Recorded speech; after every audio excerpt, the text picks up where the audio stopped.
Hello and welcome to S24 Rundown. I'm Zainab Ibrahim and here's our news in brief.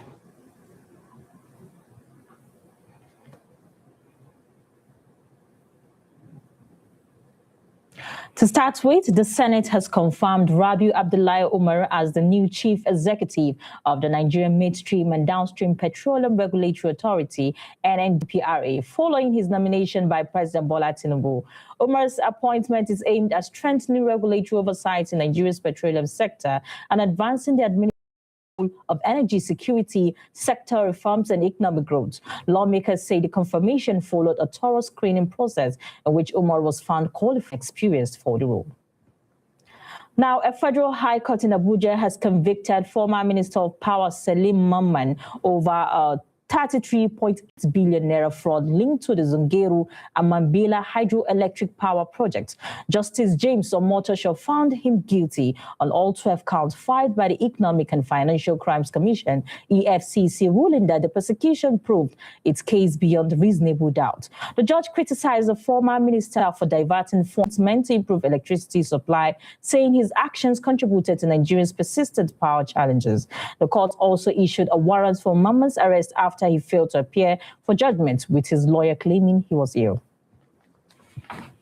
Now, of Sector 2 Joint Task Force Northwest Operation Fansanyama have killed 3 terrorists and recovered weapons during a fight patrol in Zamfara State. The operation, carried out as part of ongoing military offensive against armed groups in the Northwest, also led to the seizure of ammunition and other combat materials for the criminals. The military said the patrol encountered the terrorists during a clearance mission, leading to a gun battle in which the suspects were neutralized. According to the military authorities, the operation demonstrated the renewed commitment of security forces to restore peace and tackle insecurity across Zamfara and neighboring states.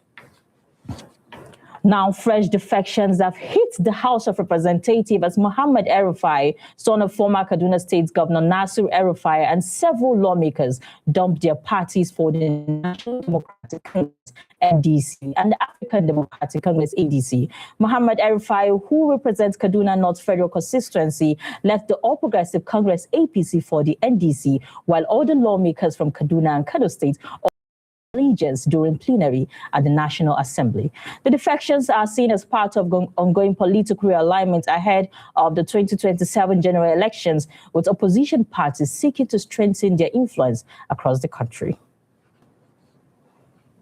Nigerian Senate has reversed part of its controversial amendment to the standing orders after concerns were raised that the changes conflicted with constitutional provisions. The amendment has introduced stricter requirements for senators seeking principal and presiding offices, including a rule that only lawmakers who had served at least 2 consecutive terms could contest top leadership positions. Senate Leader Okpeyemi Bamidele explained that the reversal became necessary after 4 legal scrutiny showed inconsistencies with the Constitution. The development followed a heated clash between Senate President Godswill Akpabio and Senator Adams Oshomole during plenary. Oshomole openly criticized the amended rules, arguing that they unfairly excluded first-time senators and were politically motivated. Now, finally, on the international scene, the United States Department of State has announced that Americans owing more than $2,500 in unpaid child support could have their passport revoked under existing federal regulations. The agency said affected individuals would no longer be eligible to obtain or renew passports until the debts are cleared, urging indebted parents to immediately contact the state child support agencies to arrange payments and avoid sanction. Let's move on to business news with Shukra Oniye.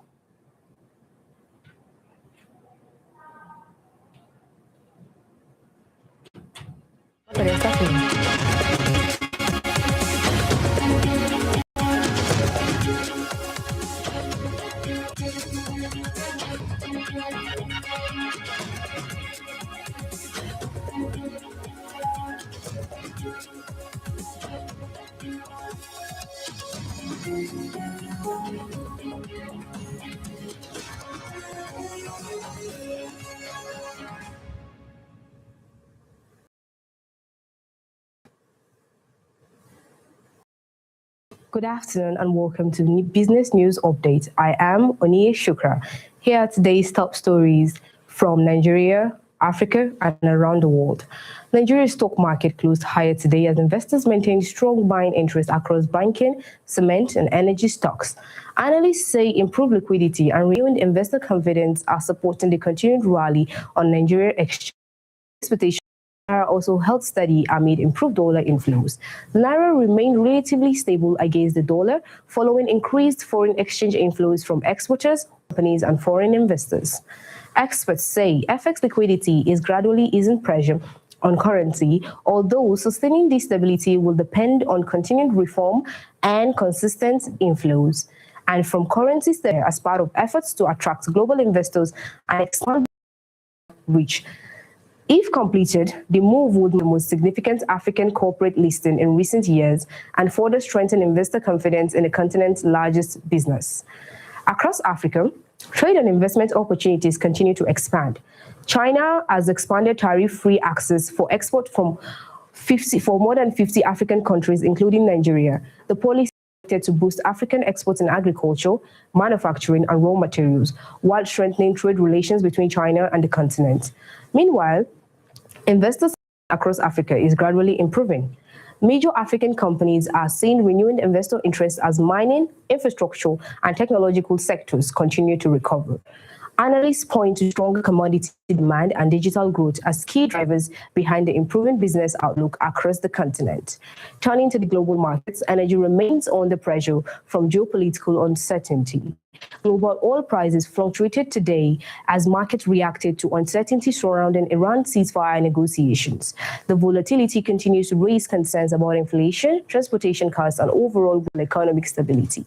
And in contrast to energy uncertainty, technology markets continue to surge. Technology stock rose again as investors increased funding into artificial intelligence and semiconductor companies.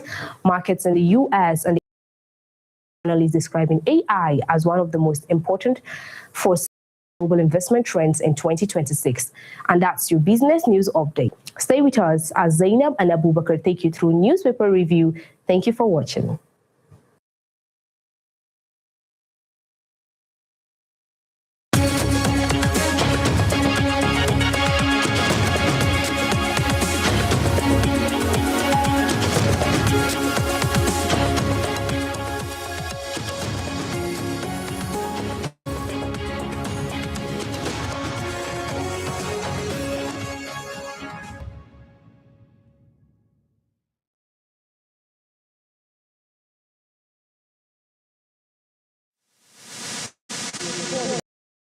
Now moving on to our next segment, the newspaper review, and I'll be doing this with Mukhtar Modibo. Hello. Thank you for having me. You're welcome to the studio. So moving to the business of today, just like we always do, reviewing the headlines that are making the rounds. We'll be starting with the Daily Trust. And on the front page, it says 33.8 billion naira fraud conviction revives Mambila scandal. What would you say about, let me ask a question. Is Nigeria having a case of bringing out the cockroaches from this minister's cupboard or this politician only when they've left the position? Because we know the former minister Salim Maman was minister of power during the time of Yaradua. During the time of President Muhammad Buhari. Muhammad Buhari, sorry, I mean to say Muhammad Buhari. So why is this coming now? Especially when he's trying to contest for the governorship election. You know, first of all, you need to understand that the case has not been a case that just started now. It has been a case that have been in court for quite a number of time. The major thing we need to really consider is not about the fraud issue. It's about what was the case meant, or the Mambila hydro dam that will enable us have electricity across the country and what have you. So you could see that there is a human factor to that particular case. Corruption has been something that the previous administration and this very administration is fighting. I have to tell you that there have been a lot of political interference into the system, but you know, political interference has been the major issue, and the lack of independency into the whole judicial system. But now we're seeing a major case. There have been quite a number of cases from the Minister of Humanitarian Affairs, that is the previous minister in Buhari's administration, and then during a minister in this very administration, that's Beta Edu, and that of the Zainab. I said Zainab Hadiza that was involved in all scandals and what have you. So the main issue now that as citizens we're looking at is what is the money meant for? 33.8 billion is not just a resources. It is something that would have helped people have electricity, not just maybe the people in the northeastern part of the country, because it's in Taraba, Sardauna to be precise, but the general, like the country in general. So having to see this level of, scandals and what have you, and then the same person is trying to, contest for the governorship. Talking about coming back to state, contest again, let's talk about the boldness of our politician coming back even after so many scandals. Away from Salim Aman, we have a lot of these politicians that must have done this and get away with it. So he must have seen those, experiences, and he's also sure that I would have come and get away with it. Yeah, so it's not just about getting away with it. Our political system it's a political system without form of ideology. Now, ideology of, I belong to this particular party because this is my ideology and this is what the party system is looking at. So a politician will be in APC today and be in PDP tomorrow, or be in NDC or ADC the next day. So we are running a politics without level of, compassion, without level of, love of the country, without level of, fear in the entire system. So we want to see a system of check and balance. But I don't think some of these politicians want to see a system of check and balance. Don't you think that is the reason why they are moving from one party to another? I think that's the major thing. For someone that has a case of 33.8 billion, that magnitude, to even have the raise of mind to say, okay, I want to contest for governor of a particular state, that's to tell you that there is a problem into the whole system. But we'll encourage, this is a plus to our judicial system. I learned that he was sent to jail. It's a plus to our judicial system. Yes, he's going to appeal the case, but it's a plus to our judicial system. Wherever you're going, a first step is in a good direction, is something to celebrate. So it's something we have to celebrate. Yeah, absolutely. But you see, this failure, it also boils down to the citizens who are not questioning the promises of this politician. If at all the citizens' votes are actually these leaders into position, don't you think it also boils down to? Most of the times I always say, wherever there is mobilization, there should be decentralization. And wherever there is decentralization, there should be understanding. Wherever there is understanding, there should be perception. There's a lot of perception about our people that everything about government is not for me.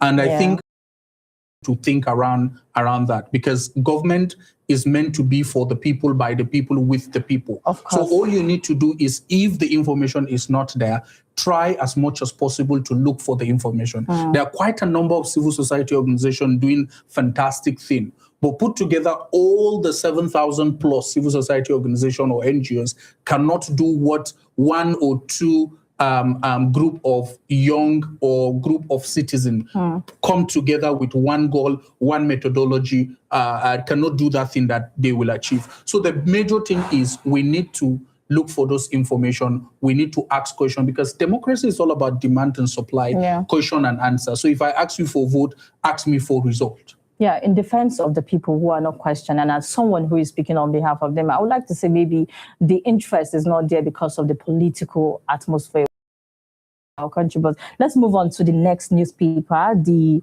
Daily Independent front page say, I will consult widely before making a decision. Good luck, Jonathan.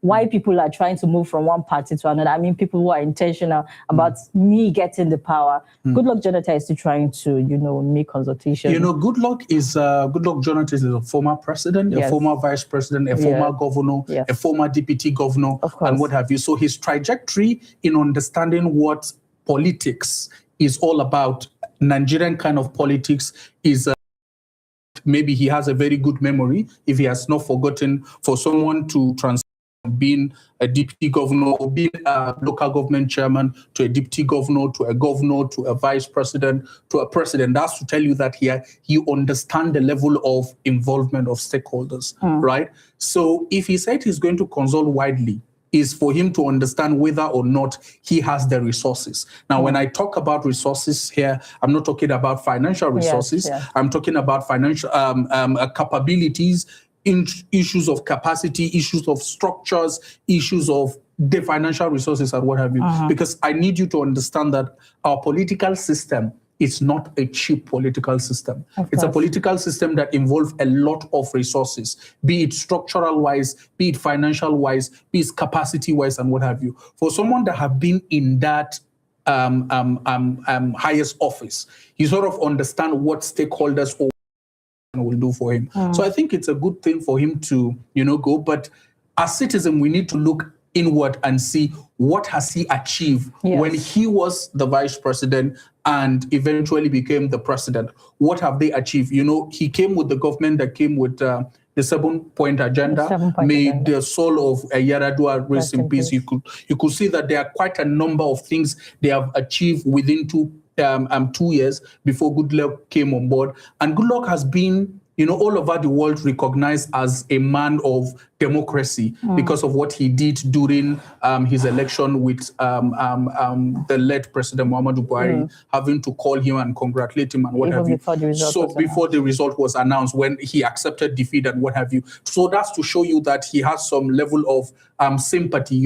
In politics, sometimes sympathy plays a major role. Right. So these are things that maybe consultation will help him to understand that 2015 is not 2026 or it's not 2027. So 2027 involves a lot of structuring, involve a lot of involvement, a lot of resources, and then a lot of conversation to see whether or not he will have that mantle. In contrast to what you said, and some citizens are of the opinion that maybe Goodluck Jonathan has just been lucky to get into those positions he has acquired for. And secondly, maybe he is just running away or not confident enough to, contest. There is nothing like being lucky for someone that I said has been a local government chairman to a deputy governor, to a vice president, to a president. I don't think he's there. Being lucky is another thing, right?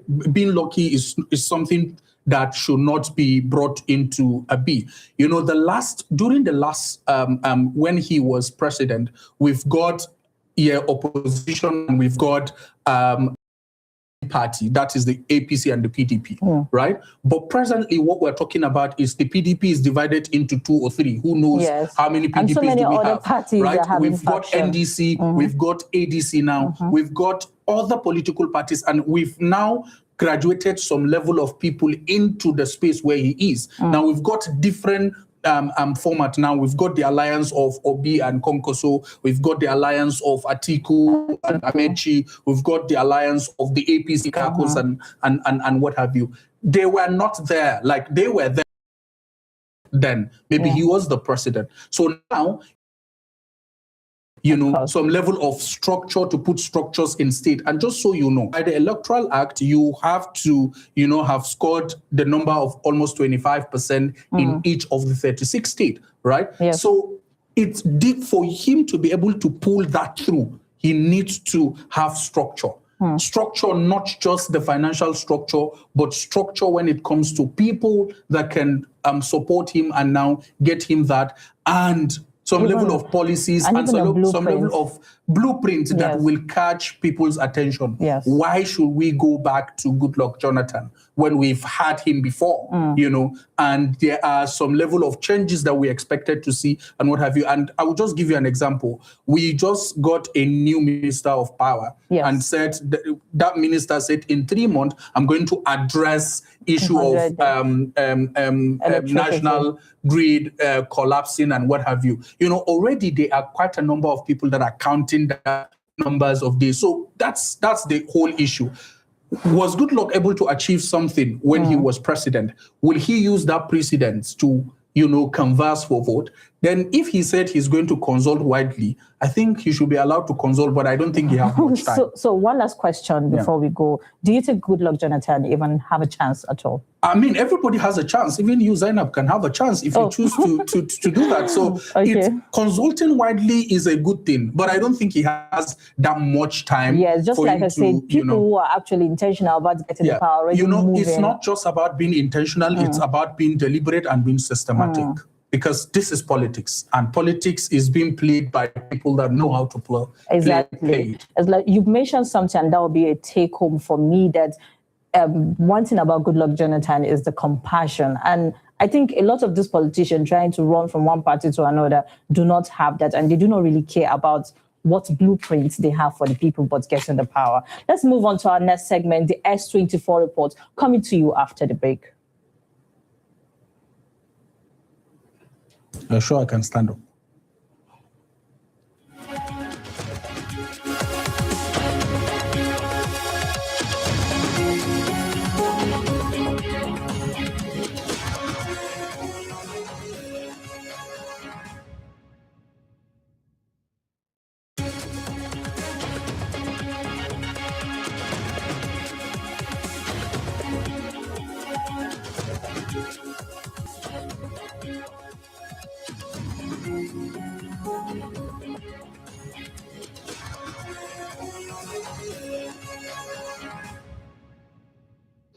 In Nigeria's evolving conversation on child development, a new focus is steadily gaining ground: the urgent need to support and empower the boy child. At the forefront of this advocacy is the S24 Foundation, an organization pushing for a more balanced approach to gender-focused development, ensuring that boys are not left behind. This message took center stage at the National Assembly, where the Nigerian House of Representatives formally hosted the foundation during plenary, an indication that the call for inclusive child advocacy is beginning to resonate at the highest levels of policymaking. Driven by the vision of its founder, the S24 Foundation is challenging long-standing gaps in social intervention. The International Day of the Boy Child, coming up on the 16th of May, is for us at S24 Foundation to amplify the voices, or our voices, so that more people are aware that we need to focus on the plight and challenges of the boy child. Because if the boy child is fine, who is going to be the leader, the father, the husband of tomorrow, then the family will be fine. From advocacy to access, the visit created a direct interface between grassroots advocacy and national policy dialogue. And so we are looking forward to having a law for the boy child too, so that at least we can advance conversation around the boy child, not just the girl child.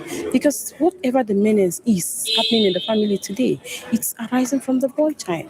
And most often, there are campaigns going on for the girl child and not for the boy child. So this is why it is important that this conversation is advanced to the greater height. To come here and learn the way they set their rules, the way the government and politician works. I want the government to fix up the roads, make the people in the society to practice their civil responsibilities. The National Assembly's recognition not only highlight the challenge facing the boy child, but also reinforce the need for deliberate policies, sustained partnership, and increased national attention. As the S24 Foundation continues to expand its reach, expectations are growing that this momentum will translate into concrete actions, ensuring that no child is left behind. Kabiru Abdurauf, S24 Television.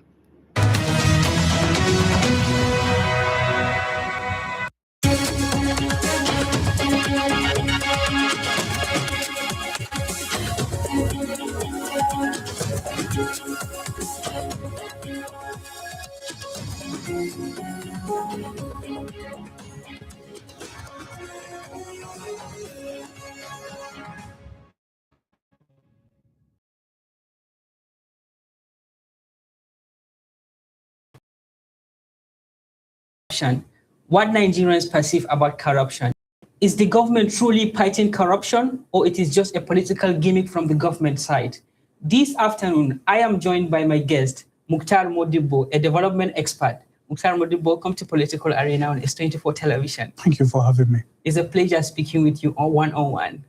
Thank you. So as someone from the development space, when we say corruption, what do you mean by corruption for a layman to understand? Because the perception is, when we say corruption, many Nigerians are attributing it to a political corruption, which I believe corruption is beyond political corruption. First of all, I need all of us to understand that there are quite a number of things that are termed as normal when it's not normal. So when I define corruption is to a layman, like you said, is you go to a school, you see a teacher without him doing anything, maybe your kids, teachers or something, and you decided to give him 200 naira or 300 naira to just help you look at your child. So obviously that teacher will not focus more on other people's children, but your own children. Is that corruption too? That is a level of corruption. Or there is an unusual thing we do at our estates, usual estate gates. They say, okay, there is a rule that whenever you get to the estate gate, you open your boot to check if you're going out. So whenever you notice the security guys are there and you decided to always give them something, if you come, they will not open your boot. That is another level of corruption. But, in this context, in our context in Nigeria, we said there is what is called multidimensional form of corruption. So corruption of the mind, corruption of the eyes, corruption of virtually everything. You involve something that it's not legally, be it faith-wise, that is religion-wise, be it constitutional-wise, that is the formal thing that is binding that level of things. So corruption is not just eating government property, right? But it's also increasing maybe money for your husband or your wife to buy tatase or something, and you decided to add some level of money that is not part of the thing. Doing something in a wrong way are all form of corruption. Yeah. Okay, thank you for this elaborate explanation. So coming back to fight against corruption in Nigeria, since the inception of EFCC, there has been an allegation from many Nigerians that the agency was created in order to witch hunt political opponents. That the perception from Nigeria, is that true? No, it's not. It's completely not. But if you look at history, we've not started with only EFCC. We've started with Code of Conduct, ICPC, then EFCC, NFIU, all those people that do schools and what have you. Anti-graft agencies are not agencies that will witch hunt people. Ideally, if you look at what is being used to create them, you could see that the act is looking at really having a corrupt-free nation. I mean, most of states now are emulating creating state anti-graft agencies like Kano have that, and I think pretty much some few states. Now, if you look at the act that enacted Code of Conduct, right, is to look at things that has to do with issues of declaring your assets so that, government are able to monitor your asset. Come to ICPC, if you look at the number of cases that ICPC have done over time, right, have been, I'm not saying completely they have been doing well, but most of the times the cases we see, because they are one of the major challenges are two: political interference, right? And then issues of what is called, how can I put it, that political immunity. Okay. We've had, executive. We've had that kind of thing. So that's why most of the time you see someone is in office, the agencies cannot go after him because of that level of immunity, and immediately after that, the people will put it. So I'll tell you, we're talking politics. Just of recent, I think day before yesterday, so the executive governor of Adamawa State said something that, okay, I'm going to I'm going to anoint or show people my successor, and I'm not afraid of prosecution whatsoever and what have you. That has given people different perception about, so people are being prosecuted because they are not in one political party or the other. We've seen quite a number of cases that were in the EFCC or ICPC, and the moment someone returned into the ruling party, and the case, we've seen the case of Anjuma Goje and some other cases. But I'm not completely saying all that people should have perception about, that those agencies are meant to witch hunt people. No, we just spoke about the issue of Salemam and the former Minister of Power, the case of 33.8 billion, from the Mambila power issue. He has been sentenced to jail, and then obviously they will get some level of this thing. If we talk about the number of cases that we've done some level of plea bargain, I'll give you the Alamisia in Bayelsa, the Edo, which is, what's his name? The guy in Edo, Ibinidium, Governor Ibinidium, former governor of Edo State, and then the former IG, Inspector General of Police too, that entered plea bargain and returned some level of resources, So there have been quite a number of achievements, as well as challenges into the anti-graft agencies and the fight against corruption. There is no initiative without challenges. The only thing is we just need to learn and then improve more. So you mean, as a concerned Nigerian and a patriotic Nigerian, the fight against corruption in Nigeria, at least we are recording some successes. Yes. We're recording quite a number of successes. While those challenges are enormous, but we are also recording give it to them. You could see that we've had quite a number of cases that are in the court, So what we need to do more is to have more independency of the judiciary. I could count a number of cases, a part of the cases I mentioned to you. We've had the case of Beta Edu, was a minister of humanitarian and disaster management. She had, Sadia and co. You could see that there have been a number of, the minister of aviation. There are quite a number of cases that if they open up to you, you could see that, this is something that it's been done. But, sometimes when some people have some level of cult followership or compassionate people look at other things like now what is happening to Malam Nasru El-Rufai, the former governor of Kaduna and the former minister of FCT. People will look at it as it's a political thing. It's politically motivated. Be it politically motivated or what have you, he is in court. If he is, we grew up to know that we have to trust and believe in our systems. We believe in the system of judiciary. If he is, if he has that point of proving his case beyond reasonable doubt, why not if not? But the only issue is detention and what have you. These are the issues of political interference. And they are, like I mentioned, they are enormous, but we are recording some level of successes. Before we call it a day, so what reforms do we need to put in place in order to eliminate corruption in our dear country, Nigeria? First of all, I think we need check and balances, to impute check and balances into our system. And second of all, we all need to, read our mindset, look at our mindset. We need to look at government property as a property of everyone, not a free property. Right? Patriotism. Yes. And we need to know that we all are running a race and we need to run that race together. Okay, before we call it a day, you can't come to political arena without urging Nigerians ahead of 2027. So what are your calls to your So for me, I will say continuous voter registration is still happening. If you don't have it, please, if you do, tell someone around you, just tell 2 people so that 2 people will tell another 2 people to get their PVC. We cannot get the change we want without casting our vote and without, really being part of the governance system. is a system that each and every one of us need to be involved. And if we are involved, we will make the change and see the change we desire. Mukhtar, it's a pleasure speaking to you. Thank you for having me. Thank you for honoring our invitation. Thank you. That is all what we have on Political Arena on S24 Television. Stay tuned for our S24 documentary. Thank you.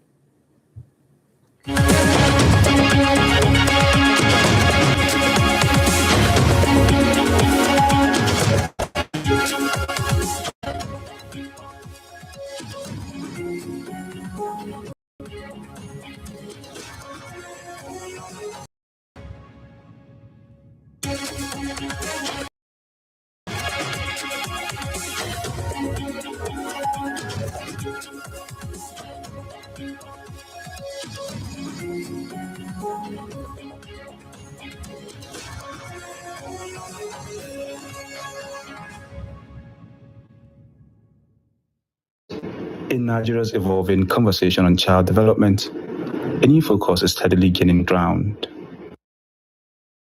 For decades, golf in Kenya was seen as a sport reserved for men, the wealthy and the well-connected.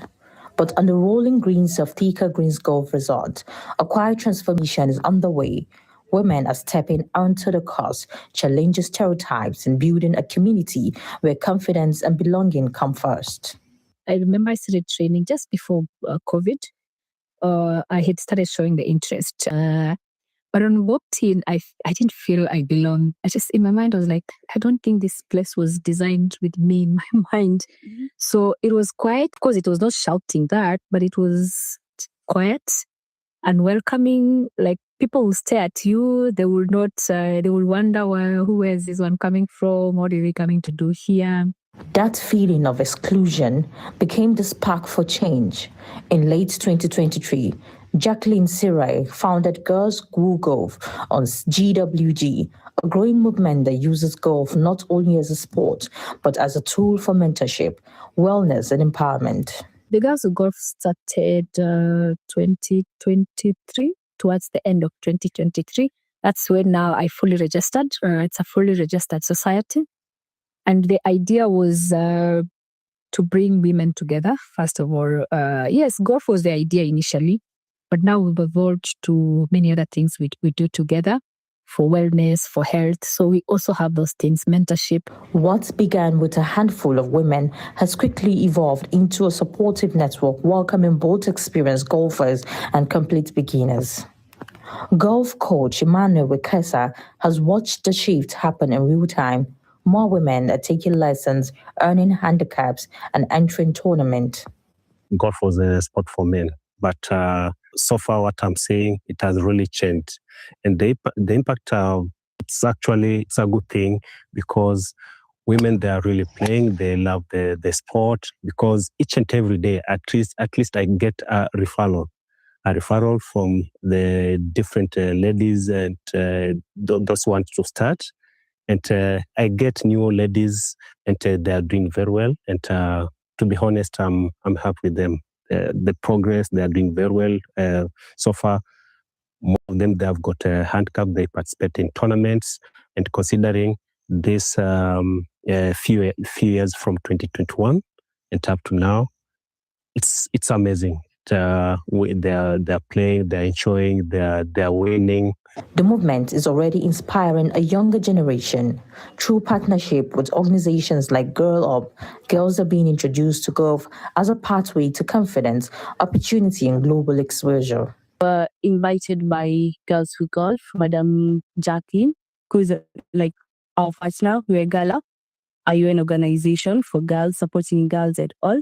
So we were click and we were like, oh, why not, sis? We're not that good in golf, so we're here for training and all. And in the near future with golfing, I hope and wish that to take it like abroad, further my golfing. As you know, golf is not that easy, but okay, there's nothing easy. So you just have an open mind, be ready to learn and get the best from what you're being given here. For many of the girls, golf is no longer seen as an impossible sport. It is becoming a space where they can dream bigger. Jackie is an amazing leader. Working with her is excellent, because she has a way of cutting across from dealing with a bit experience to those who have never really held a club. And what I love most about her is her soft heart for the underprivileged. And that is why for me and her, we're at the heart of Girls Who Golf is inclusion. With the seasoned players or first-timers, every woman is encouraged to step forward and take a shot. Across Kenya's fairways, the sound of change is growing louder. With every swing, every lesson, and every new golfer stepping onto the course, these women are reshaping the future of the sports, proving that golf belongs to everyone.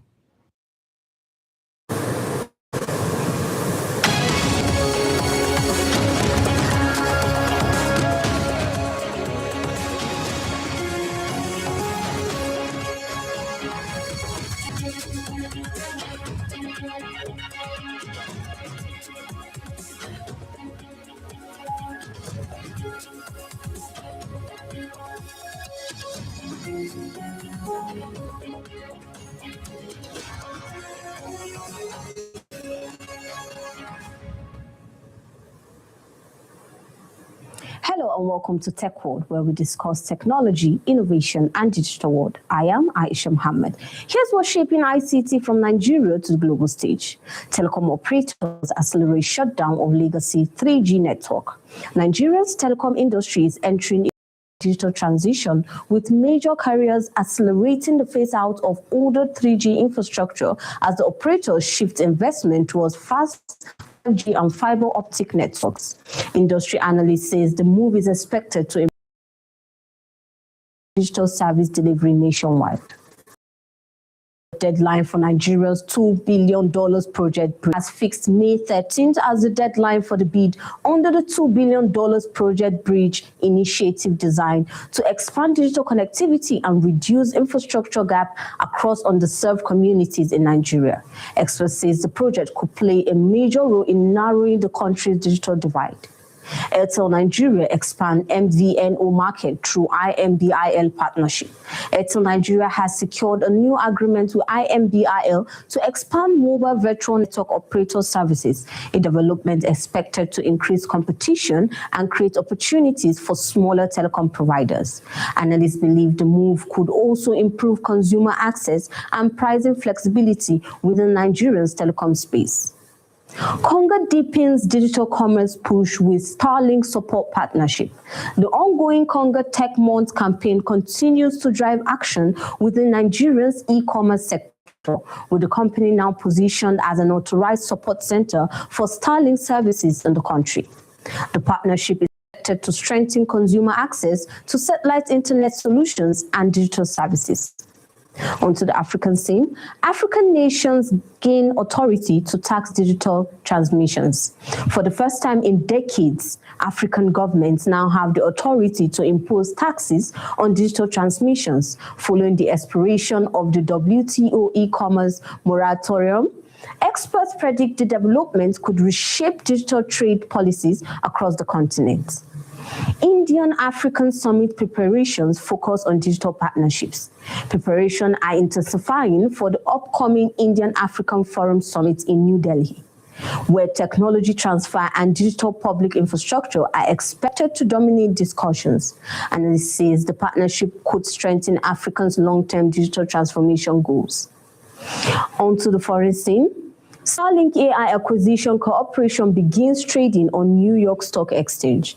The company officially entered the market today under the ticker symbol OTAIU, following a $100 million in initial public offering. The move reflects growing investor interest in artificial intelligence and satellite-driven technologies.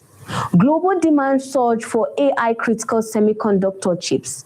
Chip maker SK Hynix says it is experiencing a sharp increase in global orders as technology firms race to secure advanced memory chips, critical for AI for artificial intelligence systems. Industry experts say ongoing trade tensions are rising AI demand, continues to place pressure on the global semiconductor supply chain. And that's it on Tech World News Updates, where innovation meets impact and the future stays in focus. Thank you and have a great weekend ahead. Up next is Entertainment News Update with Khadija Mohammed.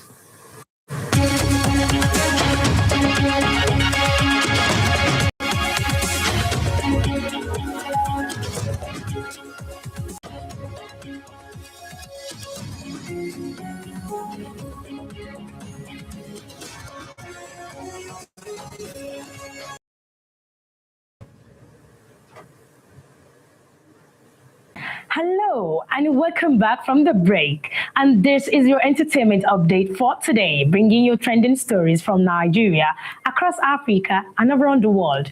I'm Khadija Mohammed, and today's lineup is packed with global music collaborations, celebrity reaction, inspiring revelation, and a cultural story that celebrates the beauty of Northern Nigerians' heritage. From Burna Boy joining Shakira for the 2026 World Cup anthem to Serkin Mota reacting to viral marriage rumors, plus Mr. Easy opening up about his father's elite aviation career, and a special spotlight on the colorful Durbar Festival, there's a lot to catch up. Stay with me and hear the full gist. Starting with the Nigerian Grammy-winning star, Burna Boy is making global headlines after Colombia superstar Shakira officially announced their collaboration on the 2026 FIFA World Cup song titled Die Die. The teaser has already gone viral online, with fans praising the blend of Afrobeat and Latin pop sounds. And now, to a story getting people talking on social media.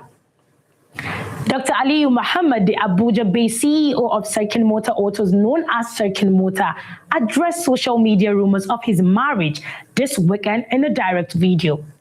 He was dressed in a traditional white and seated before his nameplate. He called the clips false and joked that even his dad doesn't know about it. And the speculation started from an Instagram story by which often features him at car-themed well wishes, business cheers, and we are still on stories making time. In a radio interview clip, Afrobeat artist Mr. Easy had opened up about his late father, Captain Alexander Olikayode Ajibade, a Nigerian Air Force squadron leader who later flew for billionaire Mike Adenuga and President Olusegun Obasanjo from 1999 to 2007. The pilot commanded international fleets over 19 years before founding an aviation consulting firm, though his demanding job created distance with his son. And fans are already now connecting the dots to Mr. Easy's marriage to billionaire Femi Otedola's daughter, Temi. And it sparks talk that his success blends family ties with his own hustle, from dropping out of petroleum engineering in Ghana to hits like Skin Tight and launching Empower Africa. And finally, a cultural story that continues to preserve Northern Nigerian street traditions. Have you ever seen hundreds of royal horse riders charging through the streets in colorful traditional outfits? Well, that's the famous Durbar Festival, one of Northern Nigeria's biggest cultural celebrations. It's always held during festive period in cities like Kano and Zaria. The Durbar Festival brings together emirs, horse riders, drummers, and dancers in a breathtaking display of traditional and royalty. And the event began centuries ago as a way of warriors to show loyalty and strength to traditional rulers. Today, it has become a major symbol of culture, unity, and Northern heritage, from richly decorated horses. And that's a wrap up on today's more trending stories, celebrity buzz, music, and culture from around the world. Stay connected with us. I'm Khadija, and thank you for watching. Coming up next is Sport News after the break with Martha.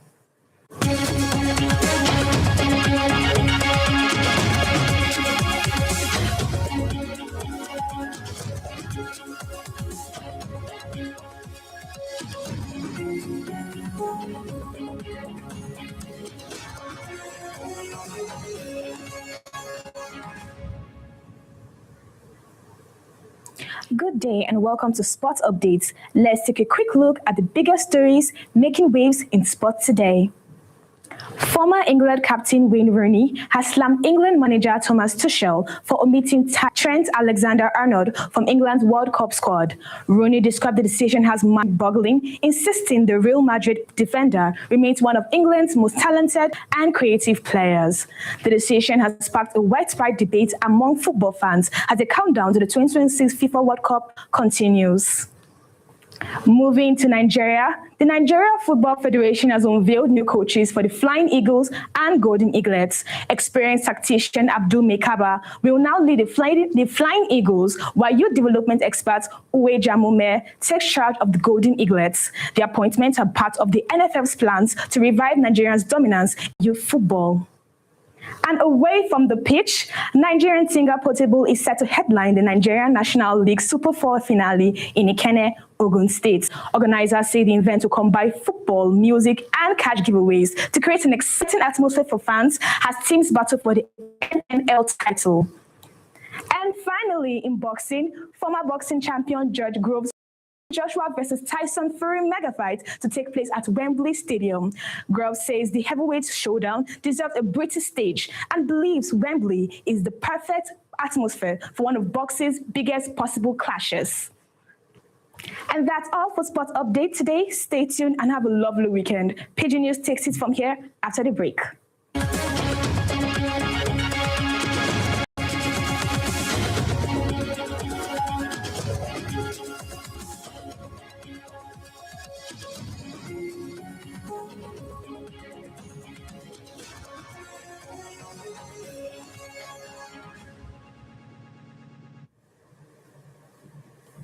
Good afternoon, my country people. Make we quick yarn wetin dey go on for our country today. We go start from the Senate people wey don gree say make Rabiu Abdullahi Umar be the new chief executive for the office where they look after petrol and gas, where they call NMDPRA. Now President Bola Ahmed Tinubu na pick up. The lawmakers come say they don't check in record well and im go sabi the work. Umar gets more than 25 years experience for energy matter and they say im go big school for Harvard. The government can hope say in presence go make petrol business for Nigeria get level and make it help the economy grow. Another story now about one former minister we don't enter one chance. Federal High Court for Abuja don't talk say they catch former Minister of Power Salema Man for 33.8 billion naira fraud matter where linked to big light project where they be one use the money do. They say the project na Zungeru and Mambila project. Justice James Omotosho say the EFCC proved their case finish. The judge convex say the minister carry money where they for take repair lights. They can say na him make Nigeria still they stay for darkness like this. Because my man no show for court, in lawyer say he is sick. The judge can order say make police arrest him sharp. On top security matter, soldiers where they call Operation Fansa in Yama don't kill 3 terrorists for Zamfara State. During the patrol, the soldiers and the bad boys start to shoot each other, but our gallant soldiers win them. They collect gun, bullets, and other war materials from the criminals. The army can say they don't go stop to raid all those forests until everywhere get peace. Inside House of Rep, political jump continue to go on. Mohammed El-Rufai Pikin don't come out for APC go join NDC party. Other lawmakers from Kaduna and Kano follow up go join NDC. And some other people don't also join ADC. People with sabi politics, they talk say this movement now because of 2027 election where they come. As many people want find where ground go level for them. Senate people don't cancel some new rules where they've been made before. The rules been talk say if you never do 2 terms for Senate, you no go feel be big oga for there. But many people can't complain say the law no follow Nigeria constitution no. Before they change them, Senate President Akpabio and Senator Adams Oshomole don't shout for each other for meeting because of this law. Oshomole say the law no fair for new senators. Now they don't sharp throw away the rule. US government they find people wey know money. They say if you dey America, I know they pay your pikin money. Government don't talk say if you be American and you they owe more than $2,500 for pikin upkeep, where they call child support, they go block your passport. You no go figure new one or renew the old one where you first get before until you pay that debt. If you dey outside America, they go only give you small travel paper, make you feel carry your load come back house. So make parents will take care of their children by force. We go hang out for here today. Una wey dey with us from Monday reach today. I thank una well. My name na Sedika Yusuf.